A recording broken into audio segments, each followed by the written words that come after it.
got a very large something or another right here in the middle of my forehead. Just pretend it doesn't exist for this little video today. All right, so I wanted to talk a little bit about linear periodization and why it is that linear periodization gets such a bad rap. So for those of you who maybe don't know what linear periodization is a system in which you add weight or sets or reps linearly, which is to say that every single time you go into a workout, say you did 3 sets of 10 with 135 pounds last week, so this week you come in and you do 3 sets of 10 with 140 pounds, and then the week after that you add another 5 pounds, and you just keep doing that forever, and then magically you're the strongest person in the world.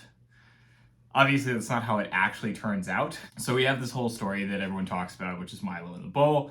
So of course, very classic story. Ancient Greek wrestler Milo has a calf. He picks it up, puts it on his shoulders, walks up and down the mountain, does this every single day. Each day the calf gets a little bit bigger, grows into a bull, and then over time, of course, he gets stronger and stronger with it because the resistance is increasing every single day until, of course, he is strong enough to carry a bull up and down a mountain.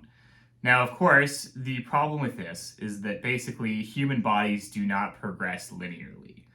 There is basically diminishing returns. So as you get stronger, it gets harder and harder to get even stronger. You have to train more and more, you have to train with more and more volume, and you have to train more and more frequently in order to continue to see the same rates of growth.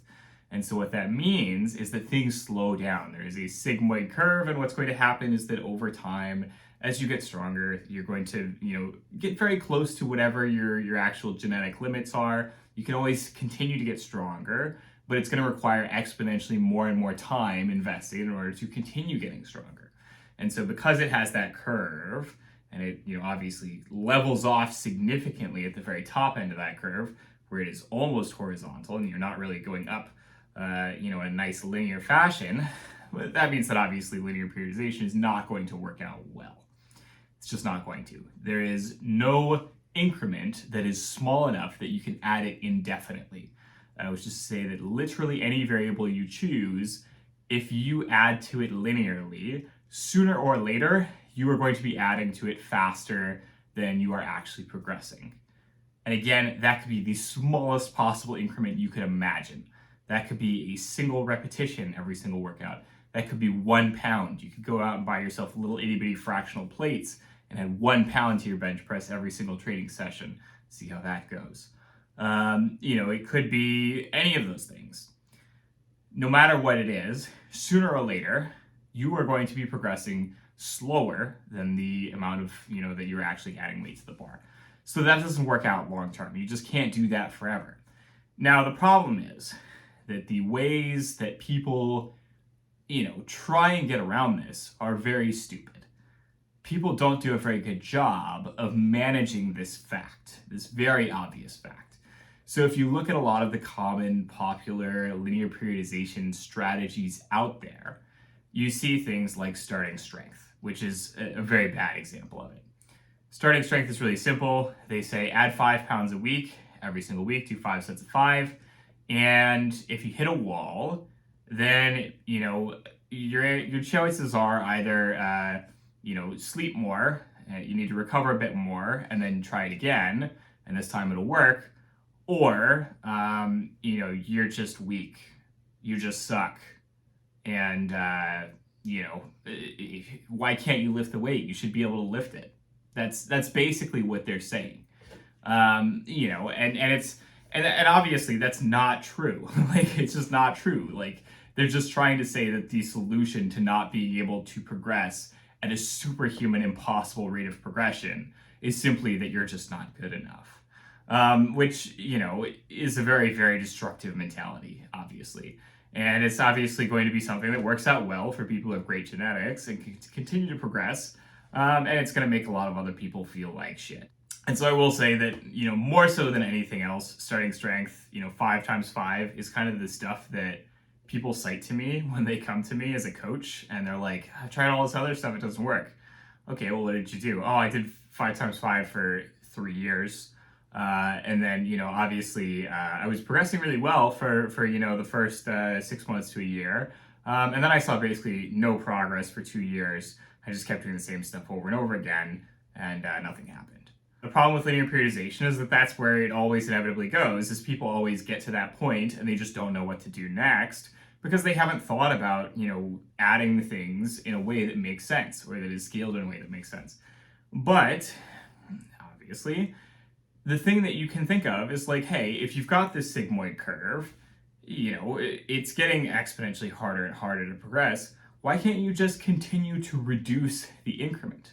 Why can't you just do linear periodization, but then take smaller and smaller steps as you get more and more advanced and you progress slower and slower? You could just do that. Like, that's a smart thing that people could do that would make linear periodization effectively scalable indefinitely.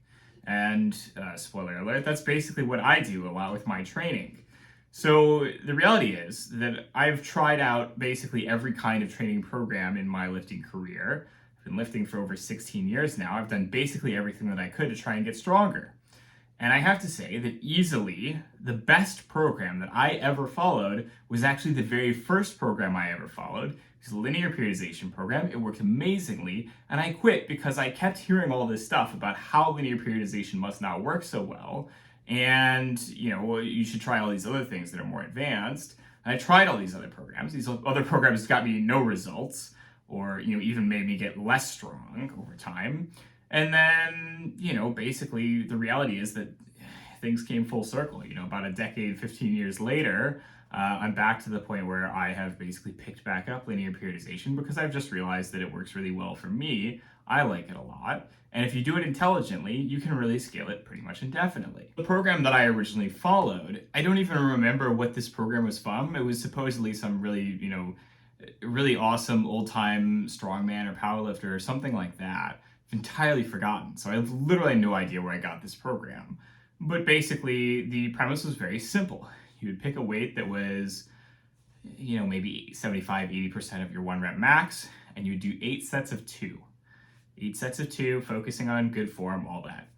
Next week, you would add a single rep to one of those sets. So it'd be 7 sets of 2 and 1 set of 3. Repeat this for 8 weeks. So, get to the point where you're now doing 8 sets of 3. Then you add a very small amount of weight, 5 pounds, whatever, and you repeat the entire process again, starting off with 8 sets of 2. This was obviously something that I found I was like, this is too slow for me. And of course I was a beginner at the time, so I was progressing fast enough that I would, skip a lot of steps in there. But it still got me basically the best results that I've ever gotten out of a training program. It got me basically 100%, it got me, best bench press I ever did. I haven't done a better bench press since. Got me second best squat I ever did. Haven't gotten anything, got one thing better since.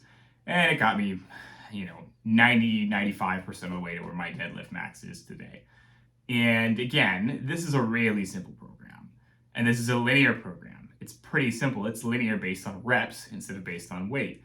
You add reps for 8 weeks, drop reps a little bit, add a little bit of weight, continue. Keep doing this forever. This is essentially how I now do all of my strength training. Of course, I use other progressions for other things. So I use other progressions for my size-focused work. But this is essentially the progression now that I use today for my strength training. And once again, I am back up to near record strength levels, even though I am now 10 kilos lighter than I was the last time I maxed out on all my strength stuff. So that is to say, linear periodization does work. It can work really well. You just have to be very smart about it. And very smart about it often means delaying, slowing down, taking a slower approach. Every time you hit a wall and you're like, hey, I am progressing too fast, can't really push any further, what you need to do is take a step back, so maybe drop a little bit of weight, and then reassess, take a slower approach, go even slower the next time, and just continue from there. So if you're doing something where you're, say, adding 5 pounds at a time, and you're like hitting a wall, then okay, drop a few weeks worth of work, so say 25 to 50 pounds. This time progress with 2.5 pounds instead of 5 pounds. Or maybe this time you aim for 1 more rep overall compared to the last time.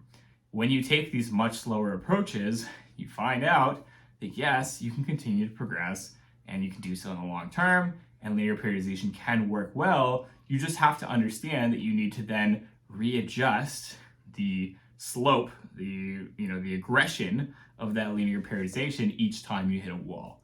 And most people don't do that. They maybe take a step back and then they try to do the exact same progression again, or they try to do the exact same level of aggression again.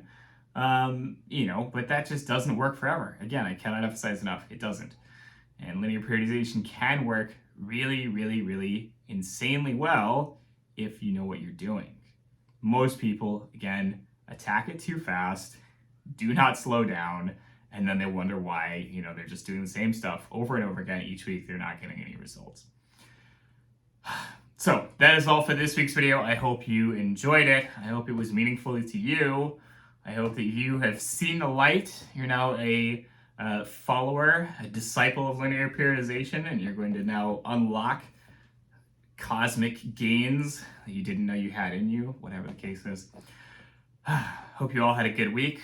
As always, don't hesitate to like, comment, subscribe, smash that notification bell, tell me what you'd like to see in future videos. I will talk to you all next week. Have a good one.